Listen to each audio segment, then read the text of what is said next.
সরকারও লস করছে, দেশও লস করছে। 100 টাইপস অফ পেপার আমার লাগে, ঠিক না? আর এক্সপোর্টের কাজে আমার দেশীয়ভাবেই আপনি মনে করেন সেখানে একটা আমরা অনেক দিন থেকে বলেছিও, কিন্তু সেই জায়গাটা অবশ্য বাজেটে আমি দেখলাম না। এটা কিন্তু সরকারও লস করছে, দেশও লস করছে। সেটা হলো যে বন্ডেডের নামে যে প্যাকেজিং এবং প্রিন্টিংয়ের যে র মেটেরিয়ালসগুলো সেগুলো বন্ডের মাধ্যমে নিয়ে এসে মার্কেটে ছেড়ে দিচ্ছে। সরকার টাকাও কিন্তু ট্যাক্স পাচ্ছে না। বাট বাংলাদেশে শুধু এক্সপোর্ট হচ্ছে 7-8 বিলিয়ন। হ্যাঁ,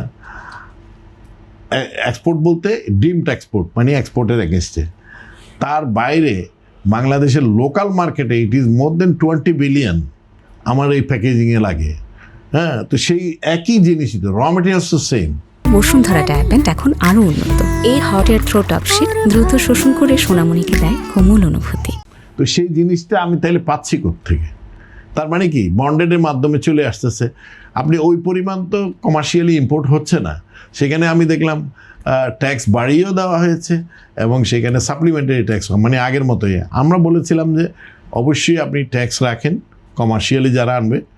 কমার্শিয়ালি বলতে কী জন্য আনছে? কমার্শিয়ালি যে আনবে সে কি এটা অন্য কোনো কাজে ব্যবহার হবে? এটা কিন্তু প্রিন্টিং, প্যাকেজিং, পাবলিকেশনেরই এটা র মেটেরিয়ালস হিসাবে ব্যবহার হয়। সুতরাং এটা অন্য কোথাও ব্যবহার হওয়ার কোনো সুযোগ নেই। তো সেই জায়গায় আমরা তো পেপার মিলদেরকে যারা যেই ধরনের পেপার বানাতে পারে তার জন্য তো সরকার 100% তাদের র মেটেরিয়াল জিরো কাস্টমস ডিউটিতে আসতেছে। তো তাদেরকে তো এটা দেওয়া হয়েছে শিল্প গড়ে ওঠার জন্য। কিন্তু যেসব জিনিস নাই তার সেগুলোকে বন্ডেডে আনারও সুযোগ দেওয়া হয়েছে। আবার কমার্শিয়ালি আনলে এটাকে প্রায় 50-60% আপনার টোটাল ডিউটি পড়ে যাচ্ছে। সুতরাং এখানে একটা বিরাট গ্যাপ থাকে, সেখানে একটা চুরির ফাঁদ আছে। এটা সবাই মিলে সিন্ডিকেট করে এই টাকাটা সরকার পাচ্ছে না। এটা বন্ডেডের নামে এনে ওইখানে একটা কনজামশন দেখিয়ে এটা বাইরে মার্কেটে বিক্রি হয়ে যাচ্ছে। কারণ আমার লোকালি তো এই জিনিস লাগতেছে। তো সরকারের যে এনবিআরের যে পলিসি যে ভ্যাট নিবে, ট্যাক্স নিবে, সেখানেও তো এটা বাধাগ্রস্ত হচ্ছে। তো সুতরাং আমি মনে করি এটা 50%-এ যাওয়ার দরকার কি?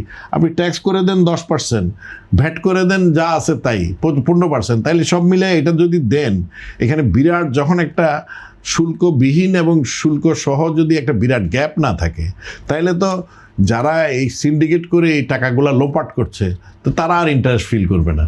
কারণ এখানে যদি টাকাই কম থাকে, সবাই মিলে সিন্ডিকেট করলে যদি হ্যান্ডসাম অ্যামাউন্ট যদি সেখান থেকে সরাইতে না পারে, তাহলে তো এই জায়গায় আর তাহলে ইন্টারেস্ট থাকবে না। তাহলে সরকার কি হবে?